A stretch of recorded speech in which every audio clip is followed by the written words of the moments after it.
अलाहाबाद. त्यानंतर गोरखपूरची पोटनिवडणूक भारतीय जनता पक्ष हरली. फुलपूरची पोटनिवडणूक भारतीय जनता पक्ष हरली, भाजपच्या जागा. त्याच्या अशा निकालांमुळे विरोधी पक्षाचा आत्मविश्वास वाढतो आणि ते अधिक जोमानं आपल्या कामाला लागतात. महाराष्ट्रामध्ये जे सिद्धिविनायक न्यासातील चोरीचं प्रकरण आहे, राम मंदिरासारखेच तिथेही आरोप झाले, पण आता त्यात सदा सरवणकर हे उद्धव बाळासाहेब ठाकरेंच्या पक्षावर आरोप करतात. ते म्हणतात की सगळे कर्मचारी हे जे तुरुंगात होते त्यांना विशाखा राऊत यांनी नेमलं. मला बघा एक सांगू का, ज्या गोष्टीविषयी माझ्याकडे माहिती नाही त्याच्याविषयी मी बोलणार नाही. हा खूप तांत्रिक मुद्दा आहे. मी या विषयात कधी फार खोलात गेलो नाही. महापालिका असतील किंवा हे ट्रस्ट असतील, मला माहीत नाही. सर, सरसंघचालक मोहन भागवतजी जेनजीशी संवाद साधतील. म्हणजे कोणाशी? 2000 जेनजी मुलं म्हणजे कोण? तरुण मुलं. हे संघनेत्यांची पोरं असतील किंवा नातवंड असतील. दुसरं कोणाला बोलणार? दुसरं कोण जाणार मला सांगा जरा. हां, हे भाजप नेत्यांची नातवंड किंवा पोरं म्हणजे काय जेनजी नाहीत ना. ती बधीर झालेली पिढी आहे ती त्यांची. जेनजी म्हणजे कोण? ज्या मुलांनी जंतर मंतरला येऊन आंदोलन केलं,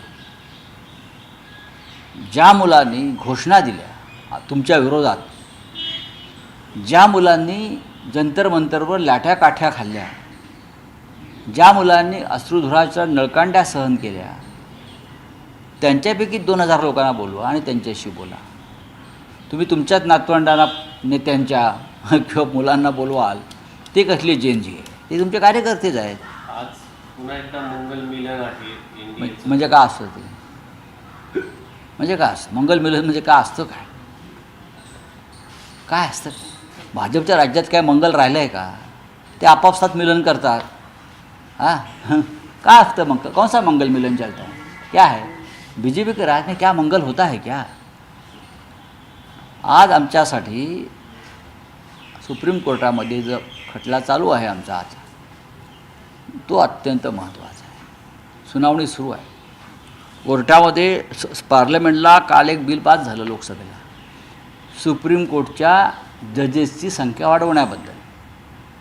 आमची अशी मागणी आहे, भूमिका आहे की सुप्रीम कोर्टच्या जजेसची संख्या वाढवण्यापेक्षा सुप्रीम कोर्टात जे जजेस बसलेले आहेत त्यांनी राजकीय दबावाखाली काम करू नये, तारखांवर तारखा देऊ नये आणि घटनात्मक विषयाबाबतचे खटले हे कालमर्यादेत सोडवावेत, फास्ट ट्रॅक कोर्टाप्रमाणे.